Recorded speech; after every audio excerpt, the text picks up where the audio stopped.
హైదరాబాద్ లో జరగబోయే మనీ మంత్ర money manifestation classes కి ఇప్పుడే కాల్ చేసి రిజిస్టర్ అవ్వండి. నమస్కారం. విష్ణు పురాణం 4వ రోజు పారాయణలోకి వచ్చామండి. ఈ భాగంలో పృథువు యొక్క గాథని వింటాం. ముందు భాగంలో వేణుడు అనేవాడి కుడి భుజాన్ని మధించి ఆ మథనంలోంచి పృథువు జన్మించాడని, అతని వల్లే భూమికి పృథివీ అనే పేరు వచ్చిందని అనుకున్నాము. ఈ నేలిన చక్రవర్తి ఆయన భూప్రపంచం మొత్తాన్ని ఏలాడట. భూమిని గోవుగా చేసి పాలు పితికి ఆ పాలతో చరాచర భూతకోటికి సంజీవన స్థితిని కలిగించాడు అని పరాశర మహర్షి చెప్పగా, శిష్యుడైన మైత్రేయుడు గురువుగారికి నమస్కరించి, గురుదేవ, మునులు వేణుని భుజాన్ని మధించటము, పృథువు జన్మించటము, ఆ రాజు భూమిని ఆవుని చేసి పితకటము, ఈ విషయాన్ని విస్తరించి చెప్పవలసిందని కోరుకుంటే పరాశరుడు ఇలా చెప్తున్నారట. అంగుడు మృత్యుపుత్రిక అయిన సునీధను పెండ్లాడి ఆమె ఎందు కనినవాడు వేణుడు. వానికి పట్టం కట్టి భార్యతో సహా తపశ్చర్యకై వనవాసి అయిపోయాడు. ఆ వేణుడు మాతామహ దోషం వల్ల పరిపాలన ధర్మపద్ధతిగా చేయక పాపపు పనులు చేసేవాడు. తాత ముత్తాతల నాటి అగ్రహారాల్లో పన్నులు వసూలు చేస్తూ బ్రాహ్మణుల్ని బాధించటము, న్యాయ పద్ధతికి విరుద్ధంగా ధనార్జన చేస్తూ దానిని దుర్వినియోగం చేయటము, వేదవేత్తలైన విద్వాంసుల జీవితాలకు వేడి కలిగించి రాష్ట్రం నుంచి వెళ్ళగొట్టటము, శుభప్రదమైన ఆస్తిక పద్ధతిని విడిచి పాషండ మతాన్ని అవలంబించటము, జారచోరులను దురాచారాలను ఆదరించి పోషిస్తూ ఉండటము, అసత్యమాడటము, ధర్మ మార్గాన నడిచే వారిని క్రూరంగా శిక్షించి ఏడిపించటము, పనిపట్టి సాధువులను బాధించటం వంటివి నిత్యకృత్యాలుగా ఉండేవాడు. ఆ కాలంలో కూడా ఇలాంటి ఒక దుర్మార్గుడు దౌర్భాగ్యులు ఉన్నారు. అయితే మళ్ళీ బ్రహ్మదేవుని దయ వల్ల మళ్ళా దాన్ని అంతటినీ సరిచేసేవారు. యజ్ఞాలు, వ్రతాలు, నోములు, జపాలు, దేవపూజలు చేయకూడదు. చేసిన వాళ్ళకి మరణదండన అని తన రాష్ట్రమంతా చాటించాడు. ఒకవేళ ఎవరైనా అతనికి బుద్ధి చెప్పడానికి ట్రై చేస్తే, ప్రయత్నం కనుక చేస్తే తనాపర అనే విమర్శ లేక శిక్షించి పుర నుంచి వెళ్ళగొట్టేసేవాడట. ఇలాంటి వేణుని దుష్టపరతకి ఫలితం అనావృష్టి, పాడి పంట ఏక్యమైపోయినాయి. ఏమీ లేవు, పాడి పంటలు లేవు, అనావృష్టి, అసలు వానే లేదు. ప్రజలు అన్నపానీయాలకి అలమటిస్తూ దిక్కులేని వారైపోయారు. ఆ దశలో మునులంతా కలిసి ఆలోచించి వానికి సద్బుద్ధి చెప్పి దారికి తేవాలని సంకల్పించి అతని దగ్గరికి వెళ్ళి పూర్వరాజుల చరిత్రలు చెప్పి, అలాంటి వంశంలో పుట్టిన వాడివి ఇలా చేయక నువ్వు వాళ్ళలాగా ప్రవర్తించకుండా ఇలాంటి ప్రవర్తన చేస్తున్నావేంటి నాయన, ప్రజల్ని కూడుగుడ్డ లేని దుస్థితికి తేకూడదు. తండ్రులు చేసిన మంచి పనులు కనీసం తండ్రులు ఒక రకంగా నిలబెడితే కొడుకులు దాన్ని చెడగొట్టకూడదు. అంత కాకపోతే కొంతైనా మంచి చేయాలని బాగా బతిమలాడారనమాట. మునుల్ని చంపటం, వేదాలను దూషించడం, దేవాలయాలు పడగొట్టించడం, బ్రాహ్మణులను ఏడిపించడం రాజధర్మం కాదు. యజ్ఞాలు చేసే దేవతలు సంతోషిస్తారు, వారి సంతోషం వాన కురిపిస్తుంది, దాంతో భూమి సస్యశ్యామలవుతుంది, ప్రజలు పాడి పంటలతో సుఖజీవనులు అవుతారు. నీ ప్రవృత్తి వల్ల ఈ రకమైన ప్రవృత్తి వల్ల ఏమవుతుంది, దేశం దుర్భిక్షానికి గురవుతుంది, భూతకోటికి దినదిన గండమైపోయింది. మళ్ళీ చెప్తున్నాము, మీ పూర్వుల మార్గాన ప్రవర్తించమని పదే పదే చెప్తే కోపంతో కొరకొరలాడే వేణుడు, మీరు ప్రలాపన ఆపసేయండి, మీ పేలాపన ఎందుకు ఇలా ప్రేలుతున్నారు మీరు అని తిట్టాడట. నాకంటే మిన్నగా చెప్పదగిన వాడు లోకంలో లేడు. విష్ణువు నాకంటే అధికుడని మీరు చెప్తున్నారు, మీకంటే పిచ్చివాళ్ళు ఉంటారా? బ్రహ్మ విష్ణు మహేశ్వర్ల అంశలు ఉన్నవాడు నేను, కాబట్టి ఇంకా యజ్ఞం యాగం చేయక్కర్లేదు, నేనే దేవుణ్ణి అంటున్నాడు అనమాట. పతిసేవ ఇల్లాలికి పరమధర్మం, అలాగే నా ఆజ్ఞ అందరికీ అనుసరణీయం అని అనగానే మునులు శాంతించి నిదానపడి ఏదో చెప్పడానికి ప్రయత్నం చేశారు. కానీ వేణుడు వినలేదు, దేవతానింద పాట పాడుతూనే ఉన్నాడు. వాడి వికృత పద్ధతిని మునులు భరించలేకపోయారట. కరుణాపయోనిధి అయినటువంటి పద్మాక్షుణ్ణి, శ్రీహరిని నిందించేటువంటి ఈ పాపాత్ముణ్ణి తుదముట్టించి ధర్మ సంరక్షణ చేసి ప్రజల్ని కాపాడాలని నిశ్చయించుకుని దర్భలు పట్టుకుని మారణ మంత్రాలు పలుకుతూ ఆ దర్భలని వేణుడి మీద విసిరారట. తీవ్రాగ్ని జ్వాలలు చిమ్ముతూ ఆ దర్భలు నిశిత శరములై వానిని తాకగానే వేణుడు దబ్బున కిందపడి కన్నుమూశాడు. వాని శరీరమును తైలపాకం చేయించి మంత్రులకు అప్పగించి భూపరిపాలన చేస్తూ ఉండండి అని చెప్పారు. ఇక రాజులు లేరు, వాడికి సంతానం లేదు. మంత్రులు ఏమీ అనలేక ఊరుకున్నారు. ఇక జరిగేదేముంది, పరిపాలకుడు రాజు లేడు. దొంగలు మూకలుగా ఊళ్లపై పడి బ్రాహ్మణుల్ని చావగొడుతూ సిరి సంపదల్ని హరింపసాగారు. ఆ బ్రాహ్మణులు కుయ్యో మొర్రో అని ఏడుస్తూ ఉండేవాళ్ళట. అరాచక పద్ధతి, అరాచకం అంటే ఏంటంటే రాజు లేకపోవటం అనమాట. అది వేరే పద్ధతి కాదు. మామూలుగా అరాచకంగా ప్రవర్తించడం, రాజు లేనట్టు ప్రవర్తించడం ఒక పద్ధతి అయితే, అసలు రాజే లేకపోవటం, పైన అజమాయిషీకి ఎవడూ లేకపోతే ఇంకా అధ్వాన్నంగా ఉంటుంది. మునులు బ్రాహ్మణులు చూసి జాలిపడి ఓదార్చి వేణుని యొక్క ఊరు భాగాన్ని మధించారట. ఊరు తొడ భాగాన్ని మధిస్తే ఆ భాగం నుంచి భయంకర వికృతాకారుడు బయలుపడి నన్ను ఏం చేయమన్నారని హుంకరిస్తూ అడిగాడట. అయ్యో, అనుకున్నదొకటి అయిందొకటి, వీడిని తోటి ప్రశాంతంగా ఎవరి నువ్వు ప్రజాపాలన చెయ్యంటే వీడు హుంకారాలు చూస్తేనే జనం భయపడి చచ్చేటట్టున్నారు, ఇది పనికిరాదనుకున్నారు. ఏం చేశారు, వీడిని వింధ్యపర్వత ప్రాంతానికి వెళ్ళి మ్లేచ్ఛ కిరాత జాతులకు అధిపతిగా ఉండరా నాయన అంటే వాడు సుడిగాలిలాగా ఎగురుతూ తిరిగి వెళ్ళిపోయాడట. అక్కడికి మ్లేచ్ఛ కిరాత జాతులకి అధిపతిగా ఉన్నాడు. అక్కడి నుంచి ఏమనుకున్నారు, ఈ వేణుడిలో ఉన్న పాపం ఆ నిషాద రూపంలో వెళ్ళిపోయిందని సంతోషించి ఉదాత్త అనుదాత్త స్వరిత పద్ధతిని వేదమంత్రాలు ఉచ్చరిస్తూ ఈ తైలపాకంలో నూనెలో పెట్టారు కదా వేణుని దేహాన్ని, అతని కుడి భుజాన్ని మధించారట. మధిస్తే ఆ మదన ఫలితంగా సాటి లేని భుజబలము, దివ్య తేజస్సు, సులక్షణ లక్షితమైన అంగసౌష్ఠమము కలవాడై విష్ణువంశలో ఒక బాలుడు జన్మించాడు.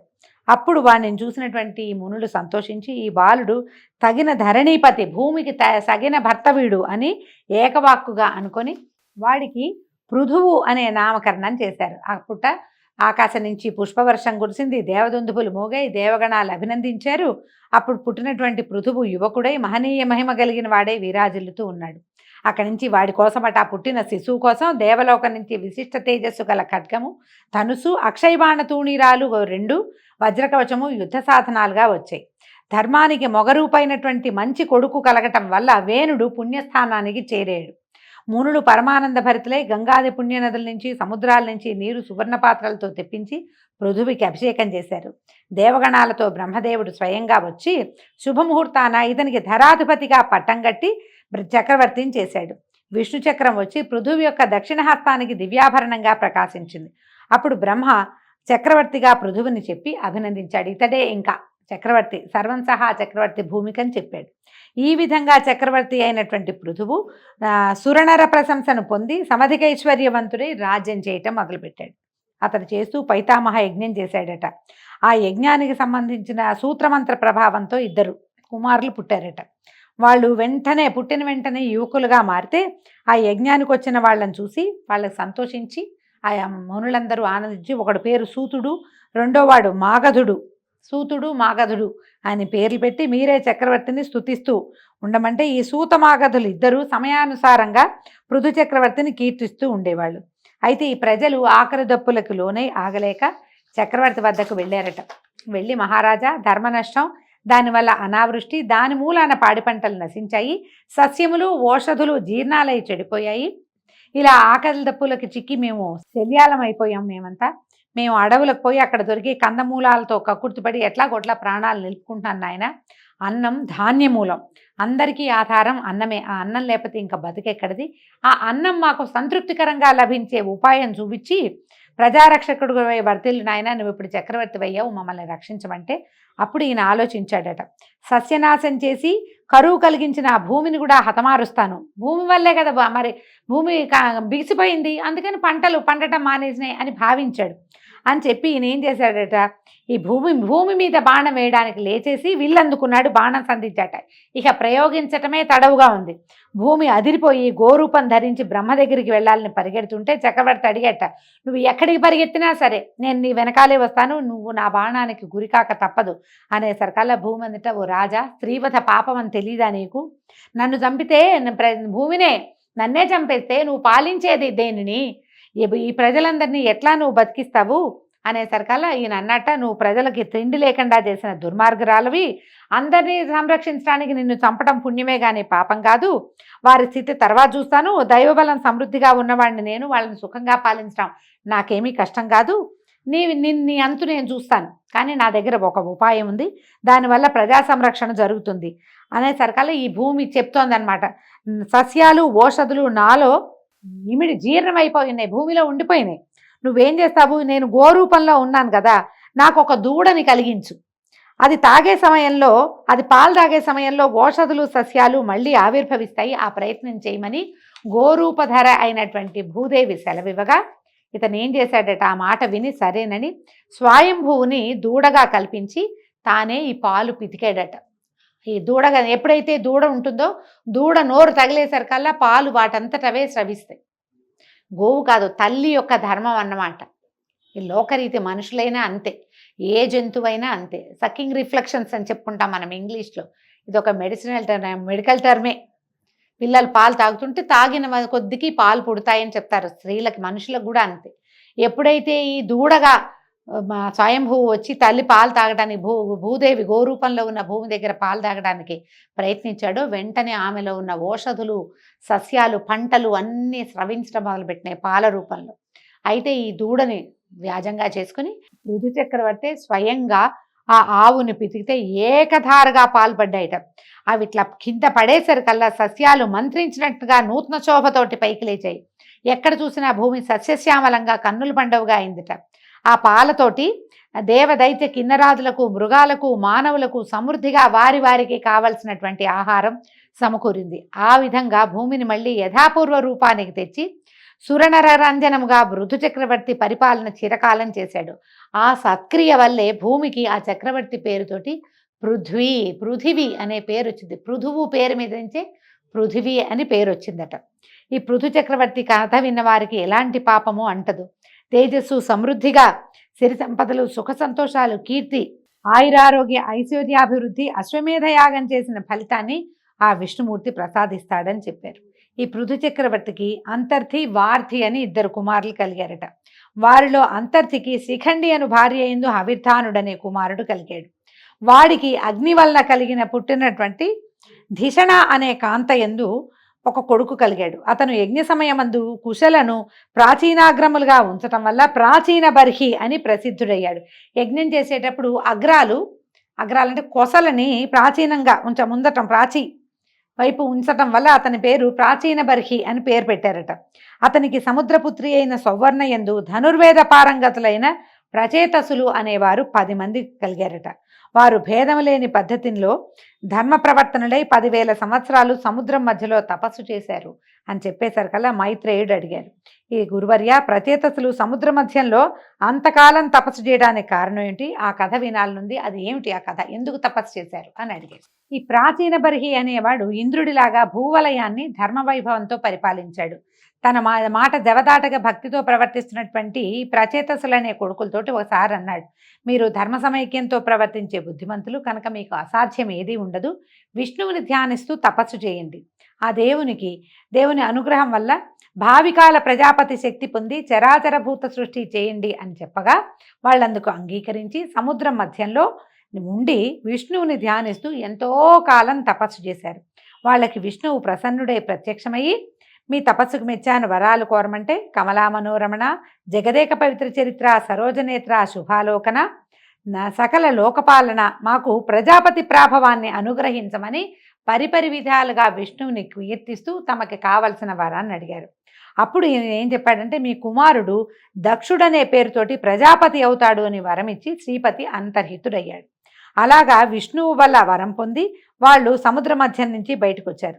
ఇంతకాలం వాళ్ళు తపస్సు చేస్తూ సముద్రంలో ఉండిపోవటం వల్ల దేశం అరాచకమై చెట్లు తెగ పెరిగి భయంకరమైన అరణ్యంగా అయిపోయిందట. ఆ బాధ పోగొట్టాలని చంద్రుడు ఆలోచించి అవయవాల నిండు సొబగుతోటి మోహినీ దేవతను పోలినటువంటి ఒక కన్యను కల్పించి వారి వద్దకి తీసుకొచ్చాడట. మీరు దేశమందు లేకపోవటం వల్ల వృక్షాలు తెగ పెరిగి ఉండటంలో దోషం లేదు. ఇప్పుడు మీ కోపాగ్నికి చూడండి, ఈ చెట్లన్నీ మాడి మసైపోయినాయి. తపస్సు చేసిన వాళ్ళకి ఇంత దీర్ఘ కోపం ఉండకూడదు. చెట్లు మీకు అనుకూలంగా ఉండటానికి ఇదిగో ఈ కన్య ఈ వృక్షాల నుంచి ఆవిర్భవించి నా కిరణామృతం వల్ల పెరిగింది. ఈమె పేరు మారిష అని చెప్పాడు. ఈమెను గృహిణిగా పరిగ్రహించండి. అప్రమేయ బలుడైన సుతుడు జన్మిస్తాడు. ఆ కొడుకు మీకు నాకు గల తేజస్సు నుంచి భాగం పొంది దక్షుడనే పేరున ప్రజాపతి అవుతాడు. అతని వల్ల ప్రజా సమృద్ధి అవుతుందని సానునయంగా చెప్పగా ప్రచేతసులు అంగీకరించి చంద్రుణ్ణి అడిగారట, ఈమె చెట్ల నుంచి ఎలా పుట్టింది, నీ కిరణ ప్రసారంతో ఎట్లా పెరిగింది వివరించమంటే మారిష యొక్క కథ చెప్తున్నారండి. ఇదొక విచిత్రమైన వృత్తాంతంగా కనపడుతుంది. ఒకప్పుడు కందుడనే ముని గోమతి తీరంలో అసాధారణమైన తపస్సు చేస్తుండగా ఇంద్రుడు భయపడి అతని తపస్సు చెడగొట్టాలని ప్రమ్లోచన అనే అప్సరసని రప్పించి గోమతి తీరాన తపస్సు చేస్తున్న కందుని నీ అందచందాలతోటి వశపరుచుకుని తపస్సు చెడగొట్టమని తగిన చెలికత్తెలతో వెళ్ళమని నియమించాడట. ఆ అప్సరస చెలికత్తెల్ని కొంతమందిని వెంబడబెట్టుకుని ఈ కందుడి ఆశ్రమానికి వెళ్ళింది. ముని తపశ్చర్యను చూసి ఎదురుగా వెళ్ళడానికి భయపడి పక్కనున్న పొదరిళ్లలో ఆటలాడుతూ పాటలు పాడుతూ అతనికి కనిపించకుండా విహరించేదట. అయితే ఆ సమయంలో చల్లని మలయవాయువు అప్సరసకు తోడయి ఆమె యొక్క శరీరం మీద నుంచి వచ్చే సుగంధం వల్ల ఈ మునికి మైమరుపు కలిగించేదట. అప్పుడు పూచిన పువ్వులు తెచ్చి ముని దగ్గర వంగి ఉంచేదట. అక్కడ దగ్గర పెట్టేది, ఆయన దగ్గరికి వచ్చి వీణ మీటుతూ చక్కటి కీర్తనలు పాడేది. అప్పుడప్పుడు చేతులు తగిలేలాగా తను బట్టలు తగిలేలాగా నమస్కారాలు చేసి చిరునవ్వుతో చూసేది. ఈ క్రమంగా ఈ విలాసాలకి వికారాలకి ముని తపోదీక్షకి స్వస్తి చెప్పి ఈమెతో సంసారానికి ఒడంబడ్డాడు. ఆయన ఒకనాడు ఏమన్నాడు, సరే నువ్వు నా మనసు దొంగిలించావు, నిన్ను నా కౌగిల్లో బంధించాలని భావిస్తున్నాను అనేసరికల్లా ఈమె ఏమంది, స్వామి నువ్వు మునివి, నీ మాట ఎందుకు కాదంటాను, నువ్వు ఏది కావాలంటే అది, నువ్వు ఎలా కావాలంటే అలా, నీ దగ్గర ఉండమంటే నేను ఉంటానని అతనితోటి ఉండిపోయిందట. ఎంతో కాలం వాళ్ళిద్దరూ ఇలా ఆయన ఇంకా ఈ స్త్రీ సాంగత్యంతో తపశ్చర్యకి స్వస్తి చెప్పేశాడు.